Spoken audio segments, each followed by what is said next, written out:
Hey, good morning, folks. It's David Hubbell here. It's Monday, December 27th. I kind of threw the schedule off a bit this weekend with it being Christmas, and hope everybody stayed busy enough that they weren't waiting on any video to come out, but hope everybody had a Merry Christmas and had some Melatonin on your plate for the Christmas dinner. I did the Melatonin Soup with shrimp. That's Chef John Folt's recipe, which I'll share a couple of pictures of that. And I also did a Meloton Casserole with crab meat and shrimp, which is kind of a little bit of influence by Chef John after he gave me a lesson last year. And that was well received by, both of them were well received by both sides of the family. So Meloton makes a wonderful dish for your holiday dining experience. So hopefully you got to partake in some of that. Once again, last week I picked 22 Meloton. This week I still got a few on there, but man, you can see here it is, almost January 1st, and the vine is still thriving. I mean, there's all kind of new growth. I mean, it looks like it did back in September. So, I mean, I got a lot of female buds here coming on. So, what I'm going to do at this point is I think I'll just let it ride until I know for sure I'm going to get a hard freeze. Our local gardening guru, Bill Finch, says that he thinks, based off of what he's been looking at with the weather, it'll probably be about January 15th here in Mobile. So that gives me about 2 more weeks, which you'll see there's a few small Melatonin developing. So that would give enough time for those to get, well, heck, here's one right here. So this little fella, gal, I should say, see, it's not much bigger than my thumb. But in 2 weeks' time, it could be big enough to maybe not produce another plant, but add to the Melatonin supply for cooking. Oh, what's interesting is these latter few, just looking at this one, you can see most of mine are pretty smooth, but this one's got some spikes. Look over here. This one's one of the most spiky ones I've had. So I saw something the other day on Facebook saying that, oh, the spiky ones are males. Once again, there are no male or females. If anything, they're all females because of the fact you got the female flower, pollen from the male flower goes and pollinates it, and so the seed is embedded in this, so it technically would be female if you go by mammal biology. So anyway, we're going to look around and see. Most of these I think are probably really due to be picked already. I've got seeds dropping out the bottom. I suspect I'll have about 6 left to pick, but could be more. What I think I'll do is I should have a few available for sale. A lot of them have sprouted before I can get to it. So what I'm going to end up having to do is use those. I'll plant my 3 for insurance purposes, and then what I'll do is I will see what I got left and let folks know. I'll also have maybe 1 or 2 of those white ones available from Mississippi that I may be able to provide for folks. So I'll let y'all know price for those coming up. So anyway, let me see what else I can find. So this one I'll be picking today.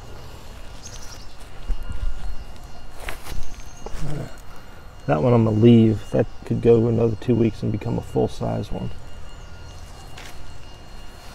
So I've already seen 4. I still got left out here. Here's another one hiding there. This is also pretty interesting. I mean, look at, like I said, it still has new growth. This thing's running still. I mean, it's as vigorous as it was in September. Male flowers still.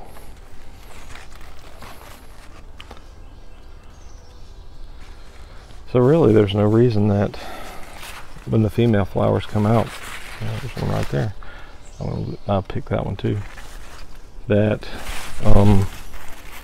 there's no reason that if there's any new growth or new female male flowers that it can't produce any more.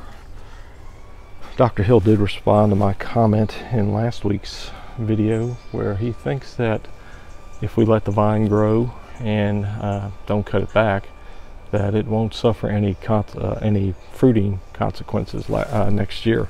So that means that doesn't seem to think that the output will be any less for 2022. So we'll just see. Like I said, right now the tentative plan is, you know, I'm gonna let it go as long as I feel like it's safe to do it. You know, first thing for me is preservation of the vine.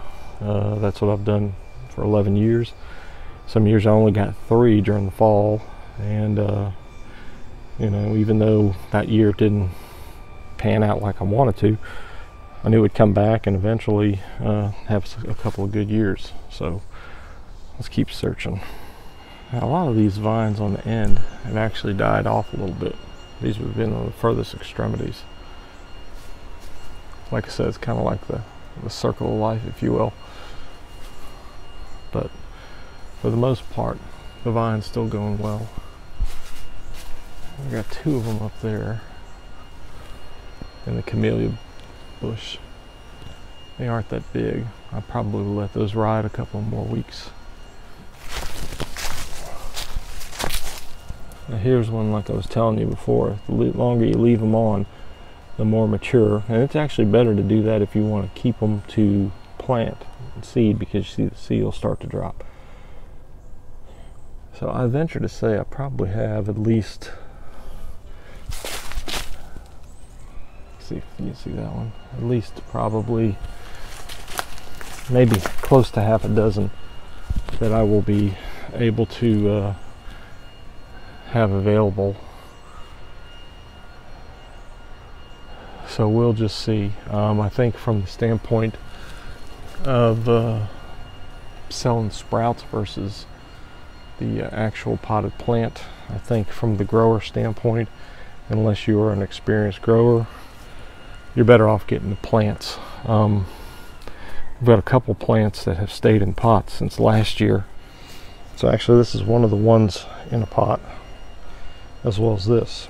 Now this one in the Folgers can, it's actually much smaller than I prefer to put them in, but when I had so many extra, I was running out of pots. So but these are over a year old and they are still doing well. Now obviously they were not going to produce anything because they don't have enough space for the roots to grow, but from a standpoint of transplanting it, at this point, you know, I'll probably have these available too. So just rest assured in your thoughts about them. If you get them in a pot, you can keep them pretty well, but really what the goal would be to plant them by early or to mid-April along the Gulf Coast. So we're going to look inside and see what those sprouts under the counter look like, and then I'll pick a few and close up this week's review. Just goes to show you, like I said, sometimes you have to look because they show up in the darndest places. We already looked at this earlier. So here are 2 of the sprouted Melotons I got. This first one's about 12 inches long on the vine. You can see it's really coming along. It's got a little tendril coming off there. And then the other one is not quite as long, but it's got a few more, and it's about 8 to 10 inches. So I'll be planting these at the end of this week. Here is the Meloton Soup. It's really kind of a cream of Meloton soup, but the Meloton is pureed in there with some mushrooms, some Gulf shrimp, and half and half. One of my favorite things to make with Meloton. It's really good, especially in a cold winter's night, which we haven't had too many of yet, but maybe I'll get a chance before I finish it all. So the other thing I made for Christmas Day is the traditional Meloton Casserole. The second year in a row I've used lump crab meat, Gulf shrimp, and I'll put a little Italian breadcrumbs on top. Perfect. Well, folks, here we go. What do you think about all those sprouts inside? You can see that quite a few of them are already ready to be planted into pots. So I'll try to do that toward the end of my vacation time, right after the beginning of January. And I may make another video on that, although the first one I've already made, I think was pretty comprehensive. So I've been sharing that a lot so people will know what to do. As you can see here today, I picked another 12. So I think that brings me up to a total of maybe, I don't know if I was up to 50 or 52 or 53, but I'm over 60 now. With what's out there left, I'll probably get just about 70 for the year. So not quite as good as last year, but not bad at all. I've had years, like I said, when I only had 3. So hopefully also you've enjoyed some of the pictures I added in there of the Melatonin Soup and the Melaton Casserole too. With these, I'll probably just pickle them. That's another family favorite, and those are about the 3 main ways I do it. And depending on, of course, we get so much food left after Christmas, it's hard to even think about doing something else like Melatonin gratin, but that's also another possibility. Once again, there's lots of recipes on Meloton.org that Dr. Hill's put out there, all kind of international recipes. Like I said, you need to start thinking now about in terms of planting and preparing for next year. You know, in reality, most of this is all coming from one vine that I have, and you can see I get about 70 off of one vine. It's pretty old, 70 to 100. So if it's just a small family, I think all you really need is one vine, no more than 2, just maybe as insurance. But make sure you have some family and friends that enjoy Meloton as much as you do. Now, that being said, just like I said, it's more for the standpoint of just planning ahead, thinking of the area you need to grow in and all. We've had a lot of interest, and I know a lot of people got some heirlooms. It is quite possible that if you bought some store-bought ones that were originally from Latin America, that you did produce this year, because once again, like I said, it's January, I mean almost January, and it's in the still in the 70s. So you probably did make a few. But once again, we always caution about having those, because they could either have brought disease into the country, which could cause issues with the heirloom Melotons, or they cross-pollinate and breed out our heirlooms. So we got to be careful with that. But anyway, thank y'all for following. Hope y'all had a great Christmas. Have any questions, drop them in the comments section below, or send them to me at rpcajun2r@gmail.com. As always, check out Dr. Lance Hill's Mirliton.org, mirliton.org. Give a like to us on my Facebook page, Meloton Manamobile, and if you like this video, please share it with your Meloton loving friends. Give it a thumbs up, and please subscribe to the channel. Like I said, it's been very Meloton intensive, is primarily the focus, but that's what I'm doing, and maybe a few heirloom Cajun Creole River Parish recipes that I'll do over time. But thank you again. I'll see you next week, and take care.